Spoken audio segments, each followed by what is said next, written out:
കാമധുഹോസ്തു അനന്ത അക്ഷീയമാണ സുരഭി സർവകാമീ സത്വോപതിഷ്ഠതു അജര നിത്യപൂത സുധാംധുഹാന അമൃതാഗ്നസ്തർപ്പയന്തു കുഞ്ഞുണ്ണിശർമ്മണ ഉപതിഷ്ഠതു. ഇല്ല, കർമ്മ ഒക്കണില്ല, കുഞ്ഞിനെ സ്വീകരിക്കുന്നില്ല. കണ്ടില്ലേ പവിത്രം അഴിഞ്ഞു വീണത്? പൂണൂല് വലത്തോട്ടിടാനും മണന്നിരിക്കണോ? ഒക്കെ കാണുന്നത് ദുർനിമിത്തങ്ങളാണ്. ഈശ്വര കാത്തോണേ.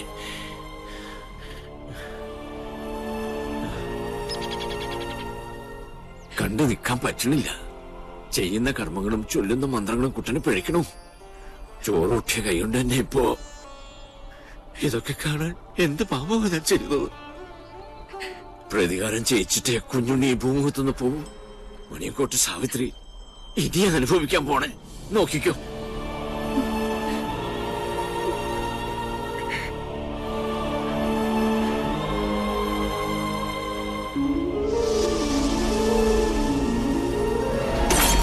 ഒരു പട്ടാഴി മാധവൻ കേട്ടോളെ. നീ പഠിച്ചോ പഠിപ്പിച്ചൊക്കെ ഇന്നത്തോടെ മതി. എന്നെ ഒന്ന് വിട്, ഞാൻ വരുന്നില്ല. എനിക്ക് കല്യാണം വേണ്ട. ഞങ്ങൾ അറിയാതെ എന്ന് മുതലാ നിനക്ക് ഈ മാധവൻ ഉണ്ടായത്?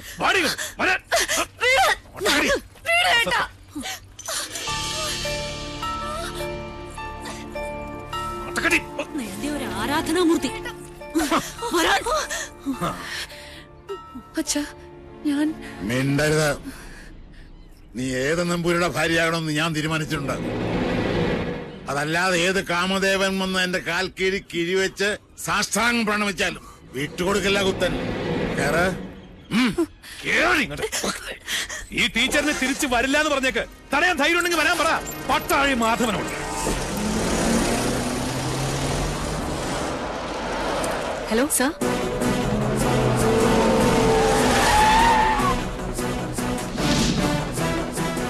ഇയാളാണോ മാധവൻ? അല്ലച്ചാ, ഇത് കുഞ്ഞുണ്ണിയാ. ഇത് ടീച്ചർ സൂക്ഷിച്ചു വെച്ചിരുന്നല്ലേ? പട്ടാഴിയിലേക്ക് വരാൻ ഇനിയും ടീച്ചർക്ക് മനസ്സുണ്ടെങ്കിൽ ഇപ്പൊ ഇതിനകത്ത് നിറങ്ങണം.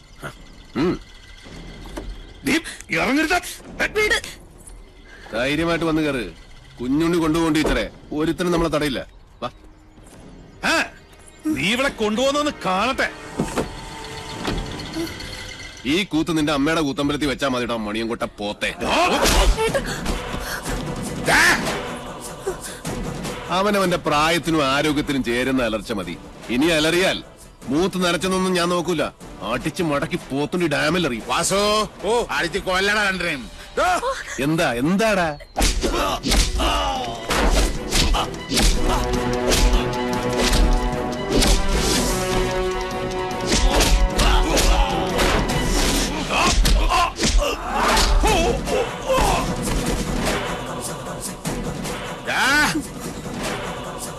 ജനിപ്പിച്ച തന്തയെ മോള് തള്ളി പറയണമെങ്കിൽ ഒന്നുകിൽ അച്ഛൻ അച്ഛനല്ലാതാവണം, അല്ലെങ്കിൽ മോൾ അത്രയ്ക്ക് ദുഷ്ടയാവും. ഇതിലേതാണെന്നുള്ളത് തെക്കോട്ട് തലവെക്കുന്നതിന് മുമ്പ് കാരണം ഒരു ആലോചിച്ച് തീരുമാനിക്കും. രുദ്രാക്ഷം കഴുത്തിലല്ല, മനസ്സിലാണ് വേണ്ടത്. കേട്ടോ മോണിയൻകോട്ട് രാവണ. ഒന്നുകിൽ ഇത് ഇവിടെ വെച്ച് അവസാനിപ്പിക്കണം, അല്ലെങ്കിൽ നമുക്ക് ഇവിടെ നിന്ന് തുടങ്ങാം. രണ്ടായാലും എനിക്ക് വിരോധമില്ല.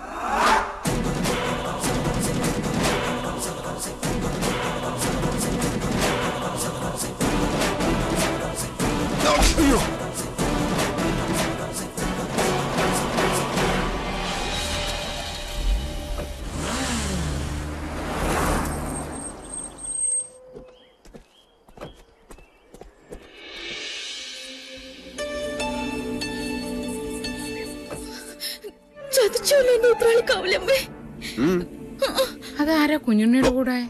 മനസ്സിലാവണില്ല. അതാണ് ആ തേമ. ചെന്ന് വേഗം പെർഫോമൻസ് തുടങ്ങിക്കോ. ആരാണാവോ? അമ്മേ. ഹായ്, എന്താ കുട്ടി? ഏതാ? അമ്മ എന്നെ ശപിക്കരുത്. പാർവതി, ഈ കുട്ടി ഏതാ? എനിക്കറിയില്ല, ഞാൻ കണ്ടിട്ടില്ല. ഈ കാണാലോ, അമ്മയ്ക്കും ചിറ്റശിക്കും ഇനി കണ്ണ് നിറയെ കാണാം. ഇത് മിത്ര നമ്പൂതിരി, നമ്മുടെ ഇവിടുത്തെ സംസ്കൃത കോളേജിലെ ടീച്ചറാ. പഠിച്ചത് ഇവിടെ തന്നെ. ആദ്യമേടെ അനുഗ്രഹം വാങ്ങിക്കാൻ വന്നതായിരിക്കും. നന്നായി വരൂ കേട്ടോ. ഏതാ ഇല്ലം? അത് മണിയാമ്പള്ളി കേട്ടിട്ടില്ലേ? മണിയാമ്പള്ളി ഇല്ലം കേട്ടിട്ടില്ലേ? മണിയാമ്പള്ളി ഇല്ല. ഇപ്പൊ കേട്ടല്ലോ. ഇനി മനസ്സ് തുറന്നങ്ങോട്ട് അനുഗ്രഹിക്കുക. എന്നിട്ട് അമ്മയുടെ അരയിലിരിക്കുന്ന ആ താക്കോൽക്കൂട്ട് എടുത്ത് ടീച്ചറെ ഏൽപ്പിക്കുക. ഈ നിൽക്കുന്നതേ അമ്മയുടെ പുത്രവധുവാ. എന്താ? ബോംബ് പൊട്ടി. ഇനി മുതൽ ടീച്ചർ അവിടുത്തെ ആത്തേമ്മ. ശിവ എന്തായി കാണുന്നത്? എടാ, എന്ത് തോന്നിയാസം കേട്ടാന്നായോ നിനക്ക്? കിരാതൻ ഇല്ലത്തിന്റെ അന്തസ് കെടുത്തിയില്ലോ നീ. ഞാൻ കിരാതനും കാട്ടാളിനും ഒക്കെയാ സമ്മതിച്ചു. പക്ഷേ ഇതെന്റെ വധുവല്ല. പിന്നെ ഇത് അമ്മയുടെ മൂത്ത മകന്റെ വേളിയാ. പ്രൊഫസർ പട്ടാഴി മാധവൻ നമ്പൂതിരിയുടെ സഹധർമ്മിണി. എന്താ ആർക്കൊന്നും മനസ്സിലായില്ലേ? ശിവ ചോദിച്ചു നോക്കൂ. ഇവൻ പറയണതൊക്കെ നേരാ? അതെ. മാധവ കേശവ. വൈകിപ്പോയി. ഇനി വിചാരണ വിളിച്ചോദ്യമൊന്നും വേണ്ട. വേണം. അവന്റെ മനസ്സറിയണോ എനിക്ക്? അറിഞ്ഞു. ദുരഭിമാനം വാതുറക്കില്ല. പക്ഷെ വാത്സല്യം മനസ്സ് തുറക്കും. കുഞ്ഞുണ്ണിക്ക് അത് കേൾക്കാം. അതേ കുഞ്ഞുണ്ണി കേൾക്കൂ. ഈശ്വര, പാർവതി ഒന്ന് കിടക്കണം. അയ്യോ അയ്യോ ആത്തേമ്മ. ഉത്തരം മുട്ടുമ്പോ അമ്മയ്ക്ക് സ്ഥിരമായിട്ടുണ്ടാകുന്ന ഒരു ബോധക്ഷയാ. അതിന് മരുന്നില്ല. ടീച്ചർ മുകളിലേക്ക് വെക്കുള്ളൂ. പാണിഗ്രഹണ മന്ത്രം ചൊല്ലി ഒരാൾ മാളികപ്പുറത്ത് കാത്തിരിപ്പുണ്ട്. കുറച്ച് ദിവസമായി. പിന്നെ ഈ സ്നേഹം എന്ന് പറയുന്നത് ഒരു അനുഭൂതിയാ. തരുന്നയാൾക്കും കിട്ടുന്നയാൾക്കും. അല്ലാതെ മനസ്സിന്റെ ഉള്ളറകളിൽ ബീജാക്ഷര മന്ത്രം പോലെ രഹസ്യമായിട്ട് സൂക്ഷിക്കാനുള്ളതല്ല. അനുജന്റെ ഉപദേശം ഞാനിക്കിഷ്ടാവില്ല. അതുകൊണ്ട് ടീച്ചറുടെ തലയുടെ മന്ത്രത്തിൽ ഇതോടെ ചേർത്തൊന്ന് ഓതി കൊടുത്തു നോക്ക്. ചിലപ്പോ ഗുണുണ്ടാവും.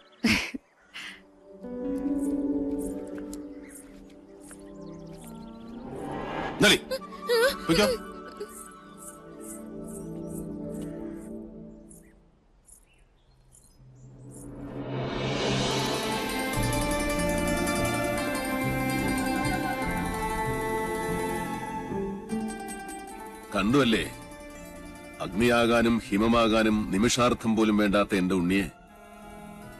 പട്ടാഴിയിലൊരു സ്നേഹപ്പാലാഴിയുണ്ടെന്ന് പറഞ്ഞപ്പോ താൻ വിചാരിച്ചു കാണില്ല അതിത്രയും ചൂടുള്ളൊരു ചെങ്കടലായിരിക്കുമെന്ന്. അല്ലേ? മുൻഷുണ്ടി ലേശം കൂടും, അത്രേ ഉള്ളൂ. ഇങ്ങനൊരു അനിയനെ കിട്ടാൻ ഈ ഏട്ടൻ സുഹൃതം ചെയ്യണം. അനിയനോ? ജനനം കൊണ്ട് ഞാൻ മൂത്തതാണെന്നേ ഉള്ളൂ. കർമ്മം കൊണ്ട് അവനാ ഏട്ടൻ. പട്ടാഴിൽ എന്തിനും ഏതിനും കുഞ്ഞുണ്ണിയാ കേമൻ. അതെനിക്കിന്ന് മനസ്സിലായി. ഇത്രയും നാള് വിളിച്ച ദൈവങ്ങളോടല്ല, ഉണ്ണിയോടാ ഞാൻ നന്ദി പറയണ്ട്. എന്താ ഇത്? ഗുരുവായൂരപ്പന്റെ ശ്രീകോവിലിനുള്ളിൽ വെച്ച് 41 ദിവസം പൂജിച്ചെടുത്ത പട്ടുതാലിയ. ഇനി ഇതിനൊരു അവകാശം ഉണ്ടല്ലോ.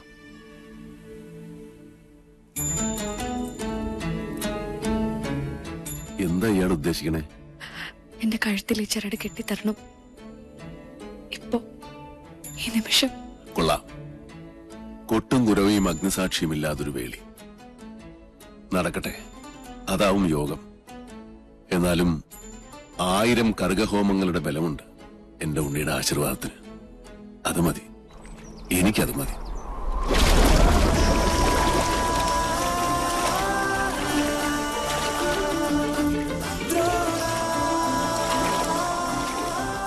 ചെമ്പറയിലേക്ക് പോവാൻ തന്നെ തീരുമാനിച്ചോ? ഈ യാത്ര ഞാനായിട്ടല്ല, ഈശ്വരൻ നിശ്ചയിച്ചതാണ്. മാധവൻ പോയിരിക്കും. പടനിലത്തിന്റെ എതിർവശത്ത് നിന്റെ അച്ഛനും സഹോദരങ്ങളുമാണ്. നിനക്ക് കരയാം.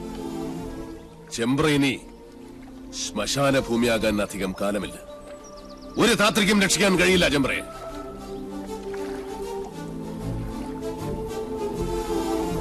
പോസ്റ്റ്മോർട്ടം റിപ്പോർട്ട് കിട്ടി. കുളത്തിൽ കിടന്ന് ശ്വാസം മുട്ടി മരിച്ചെന്നാണ് റിപ്പോർട്ട്.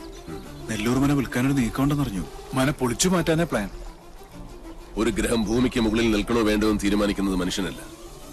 അതിന്റെ കണക്കും ഈശ്വരന്റെ കയ്യിലാണ്.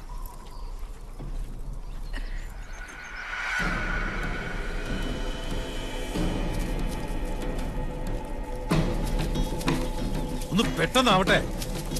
നേരെ അങ്ങോട്ടിട്.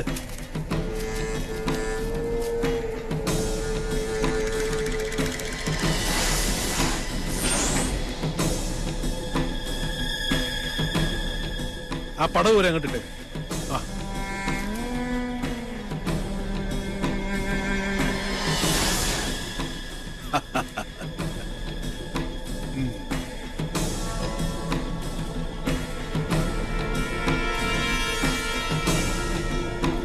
ഇതോടെ നശിക്കട്ടെ ചമ്പ്രയുടെ ദുഷ്കീർത്തി, ദുശകുനം.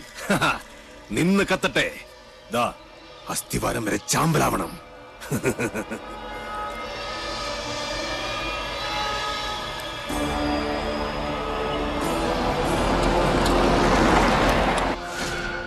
ഒരു തരത്തിൽ പറഞ്ഞാൽ ഇതും ഒരു ബ്രഹ്മഹത്യയാണ്. എല്ലാവരും മനസ്സിൽ അഷ്ടാക്ഷരി അങ്ങനെ ജപിച്ചോളുക.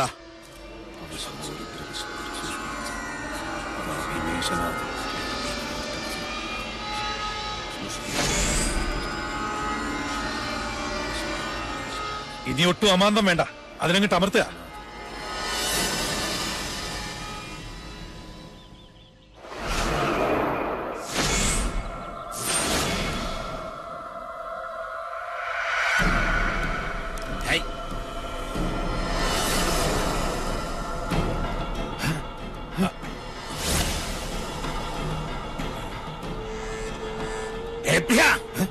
എന്താ ഇത് പൊട്ടാത്തെ? എന്താ എന്ത് പറ്റി നോക്കട്ടെ.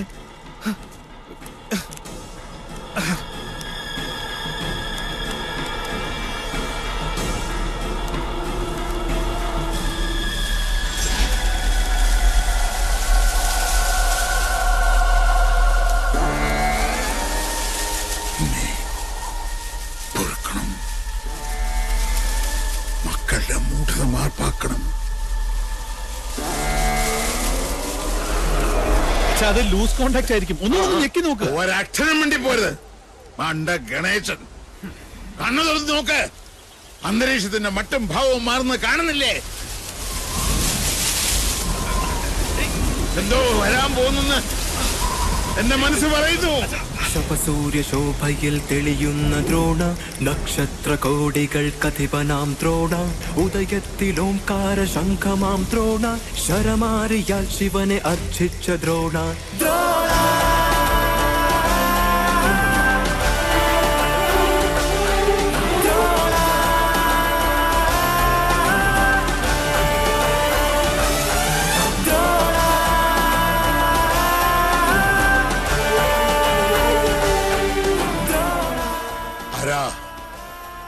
ഏതായി അവതാരം?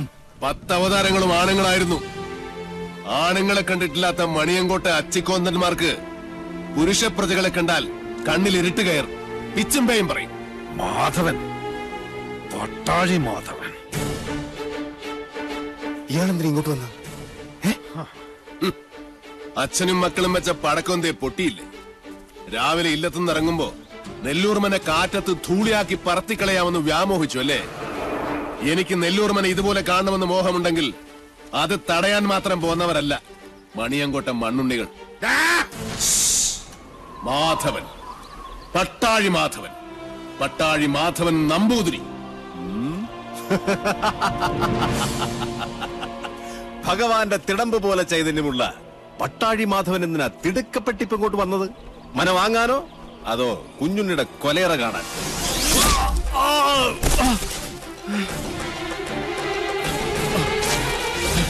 അഞ്ചു പ്രാണനും അലറിക്കരഞ്ഞപേക്ഷിച്ചാലും ഈ ദയന് ഞാൻ ആവർത്തിക്കില്ല. ഒരു ദിവസം അവസാനിപ്പിക്കും നിന്റെയൊക്കെ ധാർഷ്ട്യം ഞാൻ. പക്ഷേ അന്നും തീരില്ല എന്റെ വ്യസനം. അവനെ വിടുക. എന്താ വേണ്ടത് നിനക്ക്? എനിക്ക് വേണ്ടത് ഒന്നൊന്നായി ഞാൻ കൊണ്ടുപോകും. അതുവരെ കണ്ടുപോകരുതൊന്നിനെയും ഈ മുറ്റത്ത്. ഗുരുനാഥർ പറഞ്ഞ കേട്ടില്ലേ? ഇറങ്ങി പോവാ മുറ്റത്തുനിന്ന്. നീ ആരാണ് അത് പറയാൻ? നെല്ലൂർ മനയുടെ ആധാരം തൊട്ടുപോകരുത് എന്റെ കുട്ടികളെ. അവരിൽ നിന്ന് കിട്ടിയാ കിട്ടിയതുപോലിരിക്കും. ജീവച്ഛവമായി കിടക്കാൻ എണ്ണപ്പാത്തികൾ ഇനിയുമുണ്ടല്ലോ മണിയങ്കോട്ട്.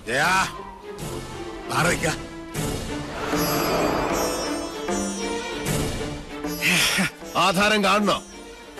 നല്ല ഒറിജിനൽ ആധാരം കൈവശമുള്ള അവകാശിയെ കാണുമ്പോൾ ഉള്ളുകാളിൽ താഴെ വീഴരുത് മണിയങ്കോട്ടുകാരനവര്. ഷാരടി മാമേ, ഒന്ന് കാട്ടിക്കൊടുക്ക്.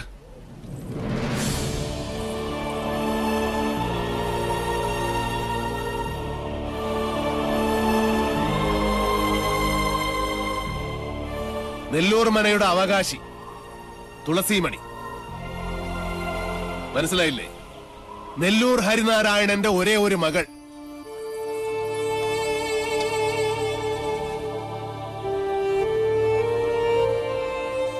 ഗുപ്തൻ ഓർമ്മയില്ലേ ആ ദിവസം?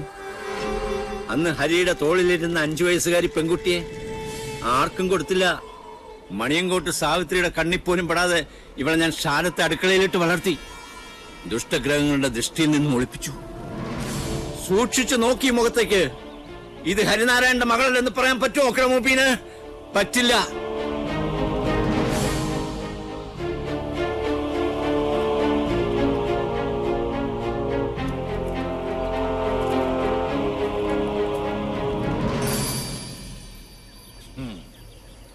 പാവം ഈ ശാരൻ. 7 സമുദ്രങ്ങൾക്കപ്പുറം ഒളിപ്പിച്ചിട്ടും നീ രക്ഷപ്പെട്ടില്ലല്ലോ മോളെ. എത്ര ആവാഹിച്ചിട്ടും സാവിത്രി ഇറങ്ങി വരാത്തതിന്റെ രഹസ്യം ഇപ്പൊ മനസ്സിലായി. കാത്തിരിക്കുക അവള്. ചെല്ല്, വലതുകാല് വെച്ചങ്ങട് കയറുക. ഈ തുളസിക്കതിരും സാവിത്രി പറിച്ച് തലേ ചൂടും. അതിനു മുമ്പ് സാവിത്രിയെ ചുട്ട് ഭസ്മമാക്കി നിങ്ങളുടെ നെറ്റിയിൽ ചാർത്തിയിട്ടുണ്ടാവും മാധവൻ. പഞ്ചഭൂതങ്ങളും അഷ്ടദിക്കുകളും 5 സ്വരൂപത്തിൽ വാഴുന്ന ഈശ്വരൻ സാക്ഷി. ഇന്ന് തുടങ്ങും നിന്റെയൊക്കെ രാപ്പനി. പോ, ചെന്ന് രാശി വെച്ച് നോക്ക്. നിന്റെയൊക്കെ ലഗ്നത്തിലും ചന്ദ്രനിലും മൃത്യു നിറഞ്ഞു നിൽപ്പുണ്ടാവും. പോ, വന്ന വഴിക്ക് പോകാൻ. മക്കൾക്ക് അച്ഛൻ വഴികാട്ടി കൊടുക്ക.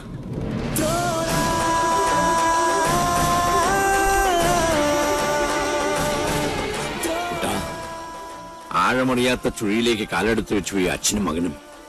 ഇപ്പൊ കുട്ടനും ശാരടി മാമ മടങ്ങിക്കോളൂ. കുട്ടേട്ടൻ 4 ദിവസം കൊണ്ട് ഇതൊരു മനുഷ്യാലയമാക്കി ഞാൻ നിന്നെ ഏൽപ്പിക്കും. അതിന് സാധിച്ചാൽ മാത്രം പട്ടാഴിക്ക് മടങ്ങും. അല്ലെങ്കിൽ എനിക്ക് ചിത കൂട്ടാൻ കിഴക്കേത്തൊടിയിലെ മാവ് പോലും വെട്ടരുതെന്ന് അമ്മയോട് പറയണം. ശവം പാഴ്വിറക് കൂട്ടി അതിലിട്ട് കത്തിച്ചു കളയണം.